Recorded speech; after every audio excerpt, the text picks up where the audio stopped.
Mengapa Allah menciptakan manusia? Jawaban yang akan mengubah hidup Anda selamanya. Bismillahirrahmanirrahim. Assalamualaikum warahmatullahi wabarakatuh. Alhamdulillah wa syukurillah. Allahumma sholli ala Muhammad wa ala ali Muhammad. Amma ba'du. Saudaraku seiman, pernahkah Anda berhenti sejenak, lalu bertanya kepada diri sendiri, mengapa saya hidup? Untuk apa saya dilahirkan ke dunia ini? Apakah tujuan hidup hanya sekolah, bekerja, mencari harta, membangun rumah, membesarkan anak, lalu suatu hari meninggal dunia? Jika demikian, apa bedanya manusia dengan makhluk lain yang hanya makan, tidur, berkembang biak, lalu mati? Saudaraku, Allah yang Maha Menciptakan kita telah memberikan jawaban yang sangat jelas. Allah Ta'ala berfirman, وَمَا خَلَقْتُ الْجِنَّ وَالْإِنْسَ إِلَّا لِيَعْبُدُونَ. Dan aku tidak menciptakan jin dan manusia melainkan agar mereka beribadah kepadaku. Surah Az-Zariyat, ayat 56. Inilah tujuan hidup kita. Bukan sekadar menjadi kaya, bukan sekadar menjadi terkenal, bukan sekadar mengejar jabatan, bukan sekadar menikmati dunia, tetapi menjadi hamba Allah yang mentauhidkannya dan beribadah hanya kepadanya. Para ulama salaf menjelaskan bahwa makna liya'budun adalah mentauhidkan Allah, mengikhlaskan seluruh ibadah hanya kepadanya, tanpa menyekutukannya dengan sesuatu apapun.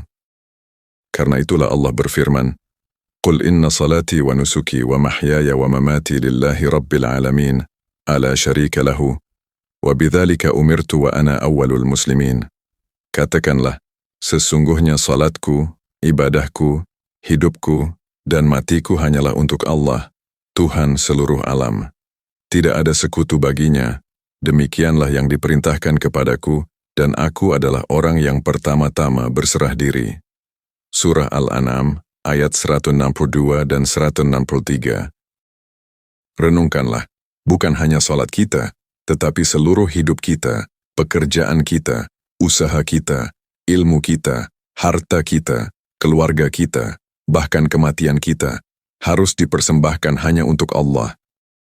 Saudaraku, lalu siapakah manusia yang paling cerdas? Apakah yang paling tinggi gelarnya? Yang paling kaya? Yang paling terkenal? Tidak. Rasulullah memberikan jawaban yang mengejutkan. Ja'a rajulun ilan nabi, faqala, Ya Rasulullah, ayyul mu'minina akyas? Qala, أكثرهم للموت ذكرا وأحسنهم لما بعده استعدادا أولئك الأكياس. Seorang laki-laki bertanya, Wahai Rasulullah, siapakah orang mukmin yang paling cerdas?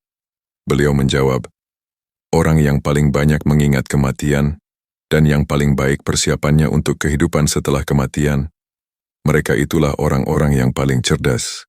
Hadis Ibnu Majah nomor 4259 dihasankan oleh Al-Albani. Subhanallah. Ternyata ukuran kecerdasan menurut Rasulullah SAW bukanlah IQ, bukan gelar profesor, bukan banyaknya harta, tetapi seberapa sering kita mengingat kematian dan seberapa serius kita mempersiapkan bekal menuju akhirat. Sebab kematian bukanlah akhir kehidupan, ia hanyalah pintu menuju kehidupan yang abadi. Lalu, siapakah manusia yang paling sukses? Apakah orang yang memiliki perusahaan besar? Apakah miliarder? Apakah penguasa dunia? Allah sendiri yang menjawab, Kullu nafsin dha'iqatul maut, wa innama tuwaffawna ujurakum yawmal qiyamah. Faman zuhziha 'anil nari wa udkhilal jannata faqad faza. Wa mal hayatud dunya illa mata'ul ghurur. Setiap yang bernyawa akan merasakan mati. Dan sesungguhnya pada hari kiamat sajalah diberikan dengan sempurna balasanmu. Maka barang siapa dijauhkan dari neraka dan dimasukkan ke dalam surga, sungguh dia telah memperoleh kemenangan. Dan kehidupan dunia hanyalah kesenangan yang memperdaya. Surah Ali Imran, ayat 185. Inilah definisi sukses menurut Allah. Bukan banyaknya harta, bukan tingginya jabatan, bukan luasnya kekuasaan, karena semua itu akan berhenti di tepi kubur. Rumah akan ditinggalkan, mobil akan diwariskan, rekening akan berpindah tangan, anak-anak akan pulang, sahabat akan pergi, yang tersisa hanyalah amal. Saudaraku, jika hari ini adalah hari terakhir dalam hidup kita, sudahkah kita bertobat? Sudahkah kita memperbaiki salat?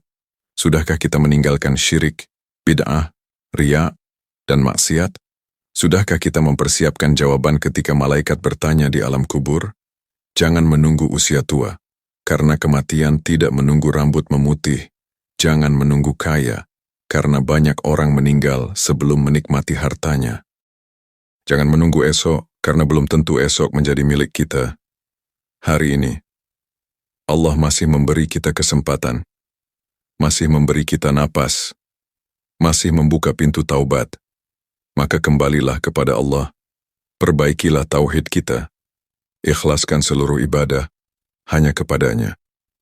Ikutilah sunnah Rasulullah, perbanyak amal saleh, perbanyak mengingat kematian, dan jadikan akhirat sebagai tujuan terbesar dalam hidup. Semoga Allah menjadikan kita termasuk hamba-hambanya yang memahami tujuan hidup, menghidupkan tauhid hingga akhir hayat, menjadi orang yang paling cerdas menurut Rasulullah, serta memperoleh kemenangan terbesar dengan dijauhkan dari neraka dan dimasukkan ke dalam surga Firdaus. Allahumma ja'alna min ahli tauhid wa thabbitna ala sunnah, wa akhtim lana bihusnil khatimah, wa adkhilna al-firdaus al-a'la bighairi hisabin wala adhab. Amin.